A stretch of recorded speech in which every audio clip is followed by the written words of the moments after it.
오늘 최고의 찬양을 불러주신 성가대 감사합니다. 다시 한번 박수 한번.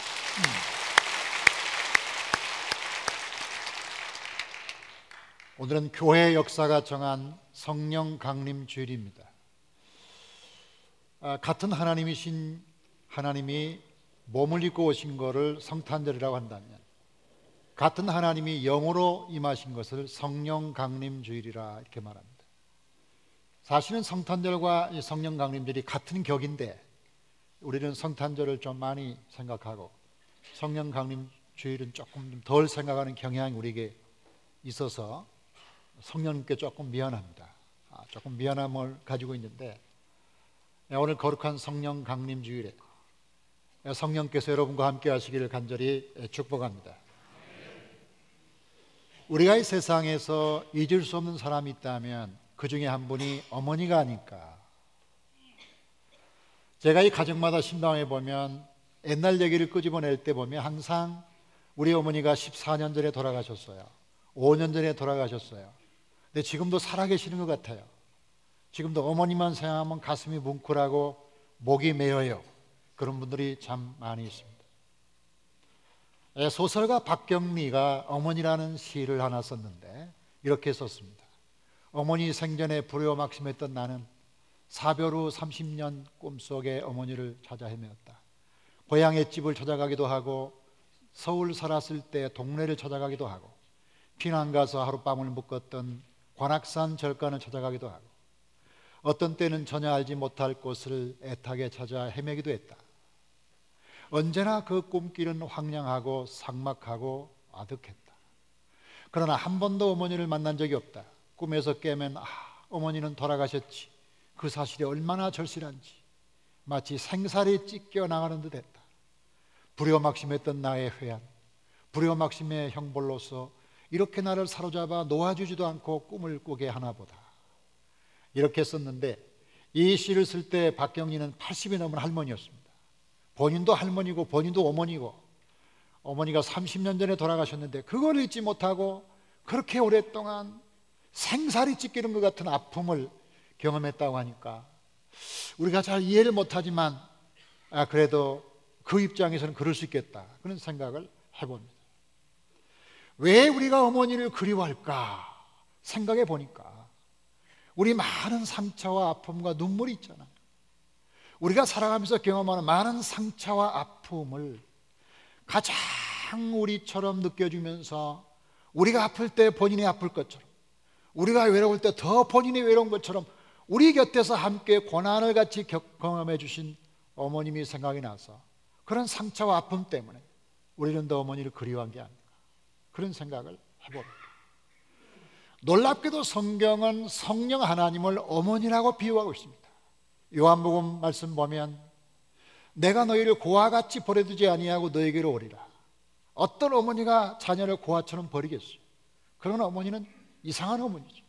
17절 말씀 보니까 그는 진리 영이라 세상은 능히 그를 받지도 못하나니 이는 그를 보지도 못하고 알지도 못함이라. 그러나 너희는 그를 아나니 그는 너희와 함께 거하시며 또 너희 속에 계시겠습니다.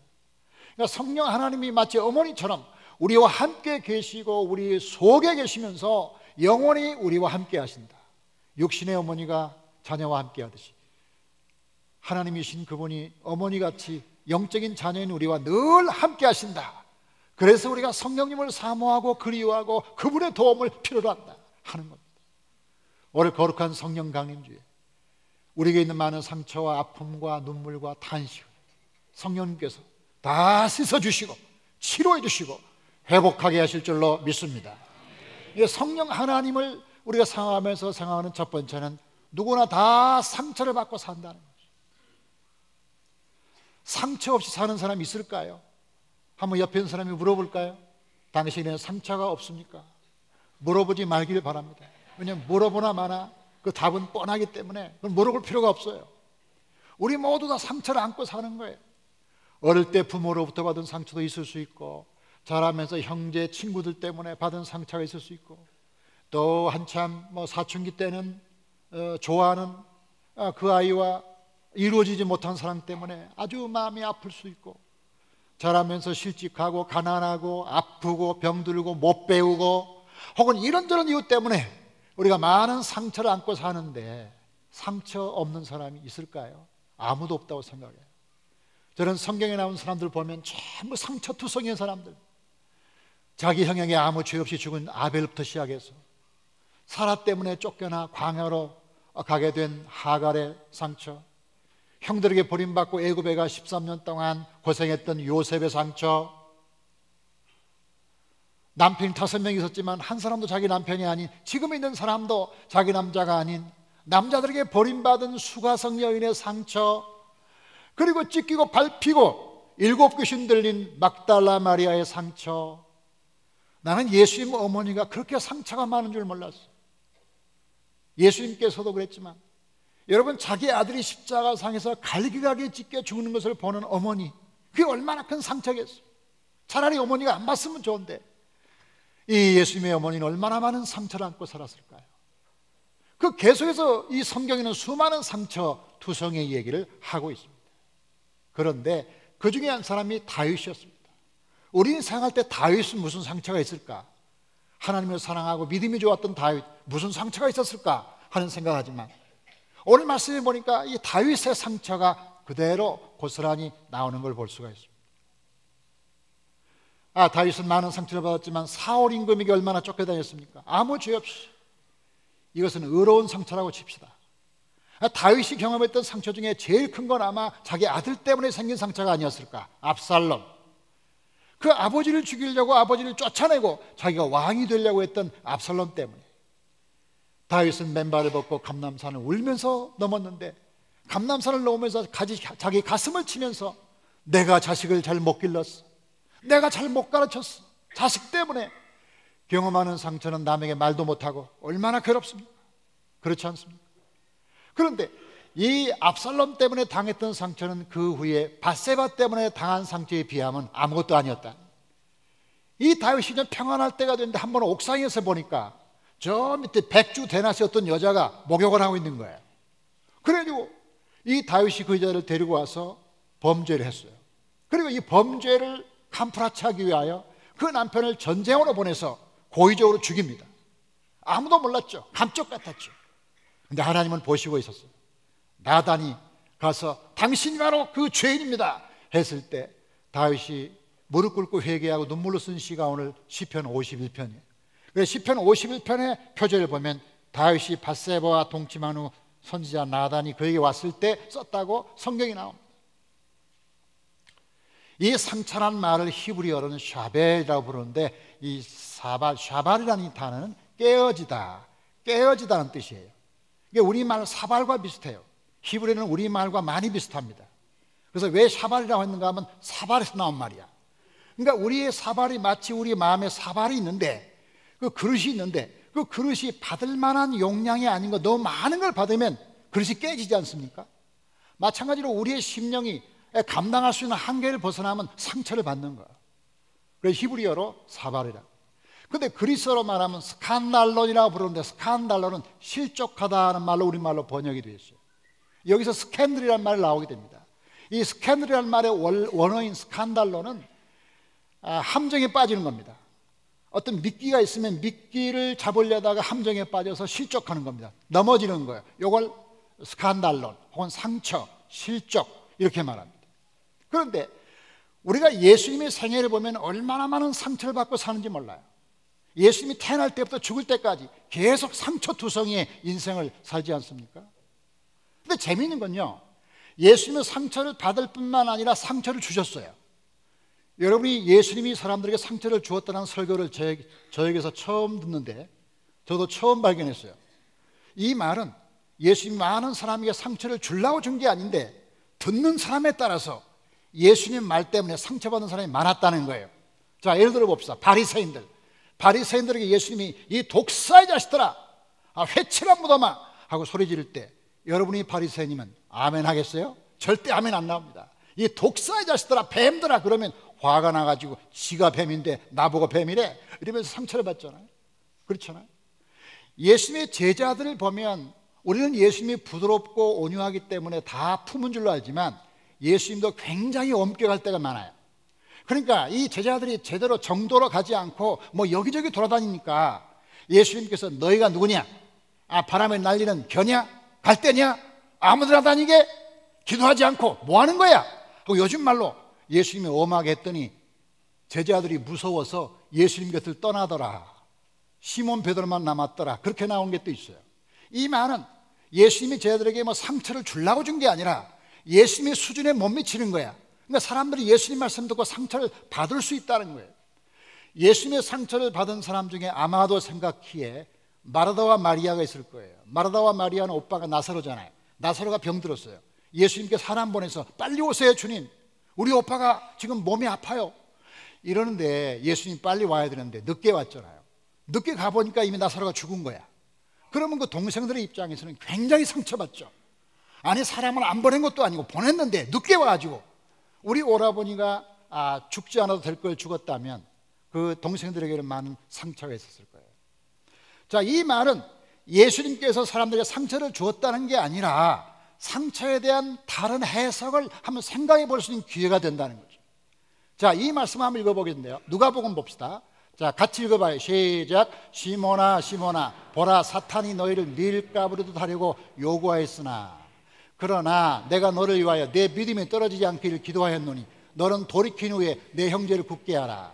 다시 31절로 가면 이건 예수님께서 갈릴리 바다에서 제자인 베드로에게 말씀하신 거예요. 그 베드로의 미래를 예언한 거죠. 어떤 예언했나? 앞으로 베드로 너는 많은 미리 까불리듯이 많은 상처도 받고 많은 실족도 당하고 많은 실수도 할 거야. 그런데 내가 너를 위해서 기도할 테니까 네가 다시 회복된 다음에는 다른 사람을 도와줘라 하고 주님이 말씀하신 거예요. 저는 이 말씀을 묵상하면서 31절을 보여주세요. 이 말씀 묵상하면서 31절 보면서 왜 주님이 사랑하는 베드로의 시험을 막아주지 못했나? 왜 주님이 베드로가 당하게 될 실족을 예고만 하고 시험을 없애주지는 못하나? 왜 예수님이 밀가부르듯 사탄이 베드로를 상처를 주도록 내버려 두셨나? 그걸 없애주시고 안 받게 하지 왜 그건 받게 한 다음에 기도만 하셨나? 하는 질문을 지금 저는 하고 있어요. 그 질문을 하면서 이런 생각을 해봐요. 이 시험이나 상처가 불필요하다면 다 없앴겠지. 근데 주님께서 베드로가 훌륭한 하나님의 사람이 되기 위해서는 밀가부르듯이 많은 고난을 겪어야 되는데 그걸 주님이 없애주지 않은 거예요. 다시 말해서 베드로가 당할 실족과 상처를 면제해주지 않았다는 거예요. 여러분 어떻습니까? 여러분이 교회에 나오니까 상처가 없어요? 여러분이 교회에 나오면 모든 갈등과 실족이 없습니까? 하나님 믿으니까 모든 고통은 다 사라지고 늘 행복하십니까? 그러신 분만 아멘. 아멘이 없어요.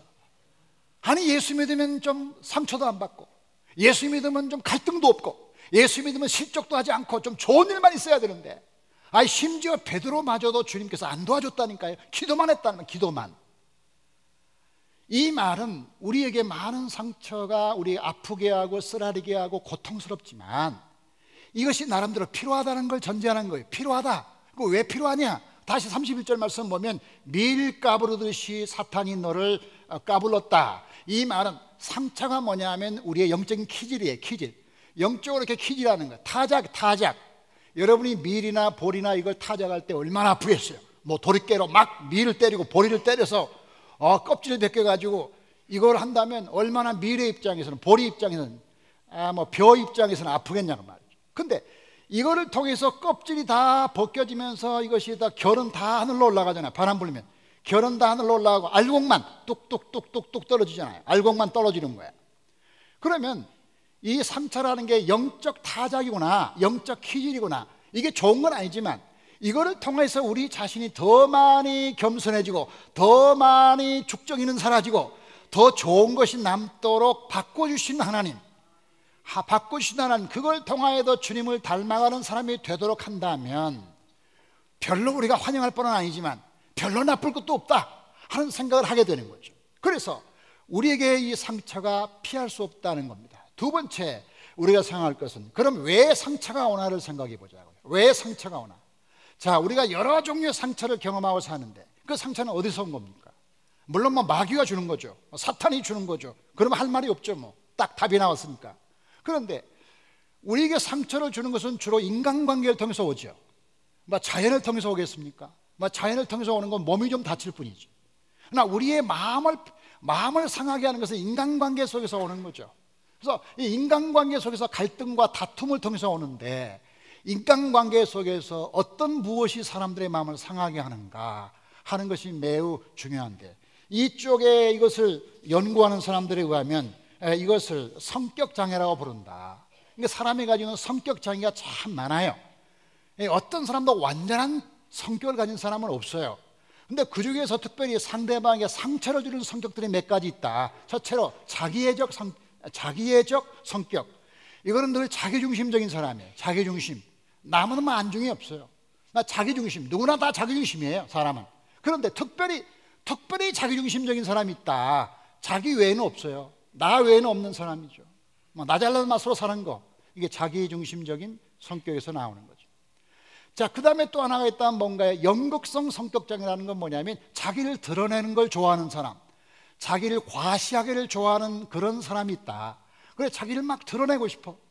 자기를 막 드러내니까 많은 사람 앞에 연극 배우처럼 많은 사람 앞에 드러나고 싶고, 그래가지고 자기가 쓴 거를 몇 사람이 봤지? 몇 사람이 읽었지? 이런 데 관심 있는 사람, 자기가 어떤 일을 했으면 몇 사람이나 지지했지? 이렇게 자기중심의 사고를 하면서 드러내고 싶은 과시형, 이런 마음이 인간에게 있다. 근데 세 번째가 또 있다. 세 번째가 경계선 성격장애라는 건 한가운데 있는 거죠. 가운데. 이건 뭐냐? 도안이면 뭐예요? 그래서 이 사람은, 좋아하는 사람은 지극하게 좋아해요. 근데 싫어하는 사람은 그냥 싫어. 이 경계선형의 장애는 사람들을 두 패로 나눠요. 두 패로 나눠. 좋아하는 사람, 싫어하는 사람, 내 사람, 너 사람. 그러니까 딱 둘로 나누는 거야. 아군과 적군이 딱 갈라져. 중간이 없어요. 적군 아니면 아군이야. 그래가지고 아군은 무조건 좋아, 적군은 무조건 싫어. 이런 사고를 갖게 되면 굉장히 힘들죠. 그다음 네 번째 스타일인데, 네 번째 반사회적 성격장애. 이건 사이코패스라고 불러요. 이 반사회적 성격장애라는 건 뭐냐면 자기의 목적을 위해서 모든 수단을 다 쓰는 거야. 자기의 목적을 위해서 모든 수단을 다 쓰는데 거짓말도 쓰고 그 다음에 비방도 하고 여러 가지 방법을 다 쓰는데 양심의 가책은 없어요. 이 사람은 사명으로 그거 하는 거예요. 사명으로. 자기는 그 사명을 위해서 한다 생각해요. 그것이 도덕적인 판단이 아니에요. 그건 자기가 할 일이라고 생각하는 거죠. 근데 그 가운데 사람들이 상처받는 건 관심이 없어요. 상처라고 생각도 않아. 그냥 자기가 할 일을 하는 것뿐이야. 그런 상대방 입장은 굉장히 고통스러운 거죠. 근데 거기 더 큰 고통은 뭐냐면 그것에 대한 도덕적 감각이 없다는 거예요. 그러니까 문제가 되는 거죠. 반사회적인 거예요. 자, 그런데 이런 경우에 이것이 서로가 다 조금씩 다 있어요. 우리에게 다 있는 거죠. 많은 사람, 적게 있는 사람 있지만 다 같이 있는데, 이것들을 다 통틀어서 한마디로 말하면 뭐냐? 죄라고 그런다. 그러니까 사람들을 상처를 주는 것의 성경적 원형이 뭐냐면 죄라는 거예요. 죄. 이 죄가 사람들 속에 들어가서 사람들을 갈등과 반목과 미움을 갖게 만들어서 사람들을 상처를 주는데, 오늘 시편 51편에서 다윗은 나라는 단어를 26번을 쓰고 있어요. 26번. 한 성경에서 나 하는 것을 그렇게 자주 쓰는 것은 많이 못 봐요. 자, 그러니까 다윗은 자기가 왜 이렇게 상처를 입고 사는가를 보았더니 밧세바 때문에 그런 거냐, 우리아 때문에 그런 거냐, 나단 때문에 그런 거냐, 그게 아니고 내가 바로 문제구나, 내 속에 죄가 있구나, 내 속에 있는 죄가 상처를 가져오는구나, 이걸 깨닫게 된 거예요. 자, 3절 봅시다. 자, 3절 보면 무릇 나는 내 죄가 아오니 내 죄가 항상 내 앞에 있나이다. 4절 내가 주께만 범죄하여 죄의 목전에 악을 행하였사오니. 5절 내가 죄악 중에 출생하였으며 어머니가 죄 중에 나를 잉태하였나이다. 이 다윗의 고백의 세 가지 특징을 보면 우리란 나는 아무것도 쓰지 않아요. 다 나예요, 나. 우리는 생각해, 나만 죄를 짓나? 우리가 다 짓지 남자들 다 짓지, 나만 짓나? 이렇게 하게 되면 회개가 될 수가 없어요. 그러니까 내가 바로 범죄했다고 말을 해야 된다는 거예요. 그 다음에 이 다윗의 말은 내가 죄를 졌으니 미안하다든지 유감이라든지 그렇게 말하지 않았어요. 내가 죄를 지었습니다, 용서해 주십시오, 이렇게 말했다는 거예요. 자, 그래서 왜 이게 필요하냐면 다윗의 회복하는 과정이죠. 밧세바 때문에 저질렀던 그 상처를 회복하는 과정에서 절대 모든 사람이 다 그렇다든지 남들도 다 죄를 짓는다든지 이런 식으로 보편화하면 아무것도 된 게 없다 이거야. 그러니까 우리가 하나님 앞에서 우리 자신을 돌아볼 때 늘 내가 죄인입니다. 바로 내가 범죄했습니다. 내가 그래야만 해결된다는 거죠. 이 다윗의 고백이에요. 다윗의 고백. 그래서 우리 속에 늘 이런 문제가, 심리학자들이 말이 이런 거죠. 상처는 언제나 같은 자리에서 시작된다, 그런 거예요. 제가 이 교인들을 쭉 보면 그 사람이 꼭 당하는 상처가 있어요. 그 사람은 꼭 거기에 상처를 당해. 공부를 많이 한 사람에게는요, 무식하다고 아무리 말해도 상처받지 않아요. 미국에서 박사 받고 왔어요. 근데 그 사람 보고 너 무식한 사람이야 그러면 네가 무식해. 그렇지, 내가 무식한 것 때문에 뭐 속상하고 그러진 않아요. 돈이 많은 사람에게 너 가난뱅이야 그렇게 말했다고 해서 상처받지 않아요. 그러니까 모든 상처는 사실은 다른 사람에게서 오는 게 아니라 자기에서 오는 거예요. 이걸 깨닫는 게 중요한 거죠. 다른 사람은, 그 사람은 뭐 상처를 준 건 잘한 건 아니죠. 잘한 건 아니지만 그 사람이 준 상처를 내가 상처를 받는 거죠. 그렇죠. 그 사람이 아무리 상처를 많이 줘도 내가 안 받으면 되는데 받게끔 되었다 이거. 내가 상처를 받을 만한 요인이 내 속에 있는 거야. 그러니까 그 상처가 도지는 거죠. 이걸 성경은 쓴뿌리라고 말하고 있는데, 히브리서 볼까요? 너희는 하나님의 은혜에 이르지 못하는 자가 없도록 하고 또 쓴뿌리가 나서 괴롭게 하여 많은 사람이 이로 말미암아 더럽게 되지 않게 하며, 이 쓴뿌리는 자기 속에 있는 자기 약점이죠. 자기 속에 있는 자기 단점이죠. 자기 한계죠. 요게 늘 우리 속에서 상처를 가져온다, 그런 거예요. 그러니까 결국 우리 자신을 잘 관리하는 것이 중요한데, 미국에 맥도날드라는 사람이 있어요. 맥도날드 햄버거를 말하는 게 아니고 스티븐슨 맥도날드라는 사람은 경찰관이었어요. 뉴욕 경찰관이에요. 근데 이 사람이 한 번은 이제 순찰을 돌다가 젊은이 한 10대 젊은이들을 만났어요. 그때 마침 살인 사건이 나가지고 그 젊은이들에게 젊은이들 요즘 누가 뭐 사람을 죽인 사건인데 아나? 하고 물었는데 사실은 걔들이 범죄자들이에요. 근데 걔들은 발각됐다 생각하고 이 경찰관에게 총을 쐈어. 총을 쏴가지고 이 사람 머리에다가 막 이 가슴에다가 총을 쏴가지고 이 사람 쓰러졌잖아요. 병원으로 옮겨서 다행히도 생명은 구했는데 이 사람이 전신마비가 됐어요. 전신마비. 근데 이 사람은 결혼한 지 1년밖에 되지 않았어요. 아기도 안 낳았어요 아직. 신혼부부인데 전신마비가 되었으니 얼마나 인생이 비참합니까? 아무 죄도 없이 쏜 총에 맞아서 그렇게 고통을 당하게 되는데, 이 사람이 그 고통을 당하면서 정말 깨달은 거 하나 있는데, 그 깨달은 게 이거예요. 내 척추에 박힌 총알보다 더 끔찍한 것은 내 가슴에 피어나는 복수십니다. 내가 총알을 맞고 지금 이렇게 불구자가 된 것도 원통하지만 내 마음속에 나에게 총을 쏜 사람에 대한 미움, 이게 떠나지 않으니 더 큰 문제라는 거죠. 이게 떠나지 않아. 이 속에 있는 복수심이, 두고 보자, 이게 떠나지 않아서 이 사람을 불행하게 한 것은 총알이 아니라 자기 마음속에 있는 복수심이었다는 거예요. 이 사람이 나중에 예수 믿고 구원받고 하나님의 자녀가 되어서 이 복수심을 치료를 받습니다. 이 사람이 치료받는다고 해서 총알이 없어진 건 아니었습니다. 이 사람이 치료받는다고 해서 과거 사건이 없어진 건 아니었어요. 다만 과거 사건이 이 사람에게 영향을 주지 못한 것뿐이죠.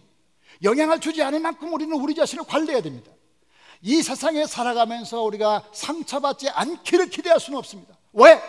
모든 상처는 죄의 소기 때문에 죄가 있는 한 어떤 게 오든 상처가 와요. A라는 사람에게 상처를 받아요. 그럼 A라는 사람을 다독거려서 그 사람이 안 하게 해요. 그럼 B가 해요. 그럼 B를 제발 좀 그러지 말라고 다독거려서 B가 안 하면 또 C가 하는 거예요. 근데 C가 안 하면 D가 하는 거죠. 그러니까 우리가 살아가면서 상처 없는 세상을 꿈꿀 수 없어요. 중요한 것은 뭐냐면 내가 상처받지 않기로 결심을 해야 되는데, 내가 상처받지 않기로 결심하려면 내 속에 하나님의 은혜가 충만해야 돼. 하나님의 영이 충만해야 돼. 그래서 다윗이 고백한 참 중요한 말씀이 17절인데, 17절 중요한 말씀 같이 봐요. 시작. 하나님께서 구하시는 제사는 상한 심령이라. 하나님이여 상하고 통회하는 마음을 주께서 멸시하지. 자, 이게 상한 심령이란 말이 참 중요한 말이에요. 상한 심령. 우리는 상처를 이렇게 해석해요. 상처는 상한 마음이다, 혹은 상한 감정이다, 이렇게 표현해요. 근데 그것도 맞죠. 감정과 마음이 상한 것이 상처죠. 그러나 이 다윗은 어떻게 발견했냐면, 이 상처라는 것은 마음의 질병이기 전에 영혼의 질병이구나.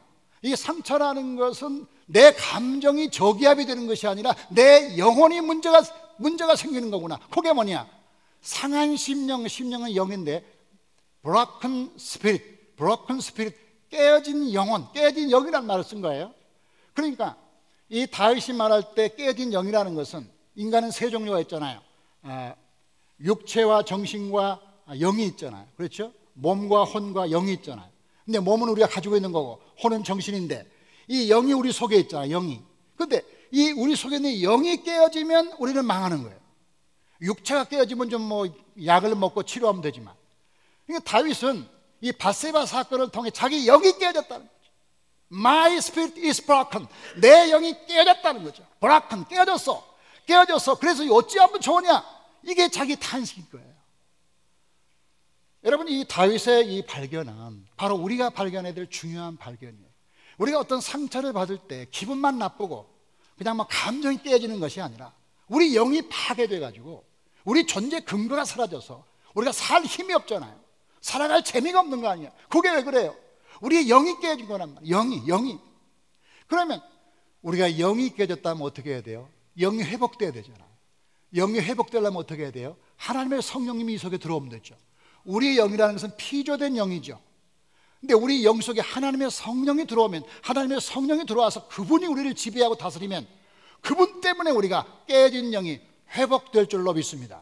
그래서 다윗이 고백한 게 10절 말씀 보니까, 10절 시작. 하나님이여 내 속에 정한 마음을 창조하시고 내 안에 정직한 영을 새롭게 하소서. 나를 주 앞에 쫓아내지 마시고 주의 성령을 내게서 거두지 마소서. 12절 주의 구원의 즐거움을 내게 회복시켜 주시고 자원하는 심령을 주사 나를 붙드소서. 여기 10절에 정직한 영, 11절에 주의 성령, 12절에 자원하는 심령, 자원하는 영, 이건 성령을 말한 거다. 그러니까 우리가 우리 자신을 회복하기 위한 다른 방법도 많이 필요하지만, 무슨 심리적인 방법도 필요하고 심리 치료 필요하고 무슨 좋은 사람들과의 좋은 대화도 필요하고 여행도 가야 되고 많은 치료 방법이 있지만, 가장 본질적인 치료는 우리 영이 깨어졌으니 성령님이 우리 안에 들어와서 그분이 우리를 다스리면 해결될 줄로 믿습니다. 가장 본질적인 치료는 성령의 치료인 줄로 믿습니다. 성령이 우리 속에 들어와서 정직하게 만들고 주의 영이 떠나지 않고 우리를 함께 하시고, 그리고 늘 자원하는 심령으로 자원하는 영을 부어주시면 기쁘고 즐겁게 살 수가 있는데, 그렇게 안 되는 거라. 그래서 우리가 항상 상처를 받을 때 세 가지를 기억했나. 저처럼 상처를 피할 수 없다는 걸 알아야 돼요. 왜 피할 수 없느냐? 그 사람이 나쁘기 때문에 상처가 오는 게 아니라, 그 사람 속에 있는 죄가 상처를 가져오기 때문에, 죄가 있는 한 이 세상에 상처를 피할 길이 없어요. 상처를 피하려면 딱 한 군데 가면 돼요. 공동묘지. 거기 가면 상처 없어. 다 아주 사이렌 나이트, 홀리 나이트, 거기는 다 주무시고 계셔요. 그러나 우리가 그걸 할 수는 없잖아요. 자, 그러면 두 번째가 뭐냐? 그 상처를 내가 간직하지 않도록 조심해야 돼요. 간직하지 않도록. 미국의 어떤 흑인 가수, 유명한 흑인 가수가 있는데, 그 이름만 되면 알 만큼 유명한 가수라고 합니다. 근데 이 사람에게 어떤 백인이 글을 쓰기를, 니그로고 흑인이고 깜둥이고 쓰레기 같은 놈들 막 그러면서 흑인 가수를 비난한 거예요. 그래가지고 이 사람들이 생각할 때, 아니 너무한다, 이 흑인 가수가 무슨 죄가 있다고 그렇게 하면 함부로 하냐 해가지고 사람들이 말이 많았는데, 기자가 찾아가서 물었다는군요. 그 흑인 가수한테, 당신 이렇게 비방하는 사람이 있는데 당신 생각이 어떠냐고. 그 흑인 가수가 말했다는 거죠. 그 사람이 비방해서 내가 달라질 게 있겠습니까? 그 사람이 비방한다고 내가 달라지겠습니까? 나는 그대로입니다. 그건 그 사람의 생각이죠. 내가 왜 그 사람의 생각 때문에 지배를 받아야 됩니까? 그 사람의 생각이 옳고 그런 것은 그 사람이 판단할 것이고, 내가 그 사람의 생각에 지배를 안 받기를 나는 원합니다. 나는 나이고 나는 하나님이 주신 본래의 나이입니다 하면서 자기 자신을 고백했다는 거죠. 자기를 니그로라고 안 했다고 해서 니그로가 아닌 것도 아니잖아요. 그렇잖아요. 그렇죠? 사람들이 우리에 대해서 말한 것이 맞거나 틀리거나 간에 거기에 구애받을 필요가 없다고 봐요. 이게 중요하다 이거죠. 이게 중요하다. 그래서 이 흑인 가수는 그렇게 했지만은 자유를 누리면서 행복하게 살았다는 거예요. 그래서 우리가 살아가면서 반드시 기도할 것은, 우리에게 상처가 없게 하여 주시옵소서, 그게 아니고, 상처가 있지만 내가 상처를 품지 않게 해주시고, 상처에 따라 내가 지배받지 말게 도와주시고, 하나님이 나를 지배하여 주시옵소서, 주의 성령님이 나를 지배하여 주시옵소서. 나를 지배하는 것은 그 사람의 말이 안 되게 도와주시옵소서. 그 사람의 말을 통하여 하나님이 하시는 음성은 듣게 하여 주옵소서. 그러나 거기에 구애받아서 내가 죽고 사는 것이 아니기 때문에, 우리는 성령의 지배를 받는 사람들이기 때문에 성령의 지배를 받게 해 주시옵소서. 우리가 늘 생각을 고쳐 먹음으로 이 세상, 풍파많은 세상에서 승리할 줄로 믿습니다. 제가 만난 사람 누구도 상처 없는 사람 없었고, 상처를 주었다는 사람도 없어요. 다 받기만 해. 나는 상처를 주었기 때문에 내 마음이 상처됩니다라는 말을 나는 세상에 한 번도 본 적이 없어요. 누가 주었기 때문에 받았을 텐데. 우리도 줄 수가 있어요. 우리가 상처를 받을 때 나도 줄 수가 있다. 나도 죄인이기 때문에. 중요한 것은 그 상처에 지배받지 않고 상처를 성령으로 다스리는 여러분 되기를 주의 이름으로 축원합니다. 그래서 우리 다윗이 자신의 문제를 이겨냈던 것은 주의 성령을 내게 떠나지 마게 하시며, 나를 주의 앞에 쫓아내지 마시고 주의 성령을 거두지 마옵소서. 나에게 자원하는 성령을 부어주셔서 어떤 일을 하든지 즐거움을 할 수 있게 도와주시옵소서. 하나님의 성령님이 여러분과 함께 하기를 주의 이름으로 축복합니다. 하나님이 여러분 상처 없는 세상으로 여러분을 이끄는 것이 아니라 상처를 이기는 세상으로 여러분을 이끌어서 어떤 경우든지 상처를 이기며 승리하는 여러분 되기를 주의 이름으로 축복합니다. 하나님 감사합니다. 거룩한 성령 강림 주일에 상처 없을 수 없는 세상에 살면서 많이 신음하고 탄식하는 성도들, 저들을 위로하고 축복하여 주시옵소서. 하나님, 상처는 우리가 죄인임을 고백하는 가장 명백한 증거입니다. 하나님, 우리는 상처를 받을 뿐만 아니라 상처를 주고 있으니 상처를 받는다고 누구를 탓할 수도 없습니다. 우리도 남을 많이 상처를 주는 것을 하나님 죄송한 마음을 금할 수가 없으니 하나님 불쌍히 여겨 주시옵소서. 나 상처를 받을 때 상처를 통하여 회복되고 완전한 사람으로 바꿔주신 것은 하나님의 은혜인 줄로 믿습니다. 상처는 감정의 상처 문제가 아니라 우리 영의 상처, 영이 깨어진 상태이기 때문에 하나님의 성령이 우리 가운데 들어와 주시옵소서. 주의 영이 우리 가운데 들어오면 어떤 경우도 이겨낼 줄로 믿습니다. 우리 모든 성도로 하여금 아버지 반드시 성령으로 승리하게 하여 주시옵소서. 우리의 깨어진 영 속에 살아계신 영이신 하나님 성령님 임재하여 주시옵시고, 떠나지 말고 항상 함께 계시며 우리 속에 거하시며 우리가 고통당할 때 위로해 주시고 세임을 주시고 반드시 성령으로 인하여 승리하게 하여 주시옵소서.